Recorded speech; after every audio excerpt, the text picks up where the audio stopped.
আচ্ছা, তাহলে আমরা কি করব এবার? এবার হচ্ছে আমরা মিশ্র ভগ্নাংশ থেকে কিভাবে অপ্রকৃত ভগ্নাংশে যেতে হয়।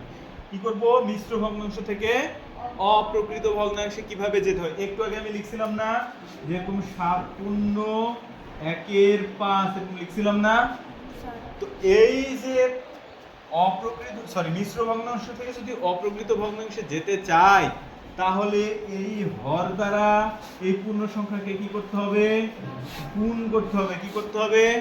হর দ্বারা কার সাথে গুণ করব? পূর্ণ সংখ্যার সাথে কি করব? গুণ করব।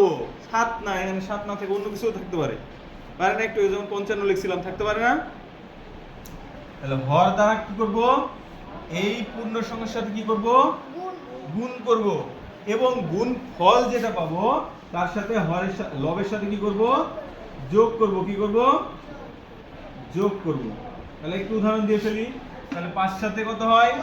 35 এর সাথে এই যে উপরের এটা লব 1 কি করব? যোগ করব। যোগ করে হইছে কত? 36। তাহলে 5 সাথে 35 আর 1, 5 গুণ 7 যোগ 1, 5 সাথে 35 যোগ 1 কত পেলাম? 36টা লিখতে হবে লবে। আর হরে কি লিখবো? যেই হর থাকবে সেই হরেই আমি লিখে দেবো হর। বুঝা গেছে? আর একটা উদাহরণ দিলে বুঝতে পারবা। এখানে মনে করো 2 আছে, 2 পূর্ণ 7 এর 9 আছে। তাহলে এটা থেকে কিভাবে যাব? শর্ত কি বলেছিলাম? দুইজনকে কি করতে হবে? কি করতে হবে? গুণ করো। 9 দুগুণে 18 এর সাথে 7 কি করব? 18 এর সাথে 7 কি করব?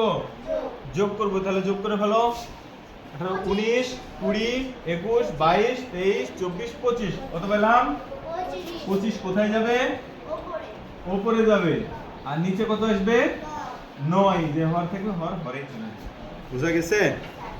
বুঝা গেছে কি? তাহলে যদি আমাদের এরকম একটা মিশ্র ভগ্নাংশ দেয়, দিয়ে যদি বলে অপ্রকৃত ভগ্নাংশে রূপান্তর করো, তাহলে করতে পারবো? করতে পারবো। আমার কাজ কি? দুইজনকে গুণ করব এবং মাথার উপরে যেটা থাকবে তার সাথে কি করব? যোগ করব। মনে থাকবে? কি কাজ করছি? দুইজনকে গুণ, উপরেরটা যোগ। বুঝা গেছে?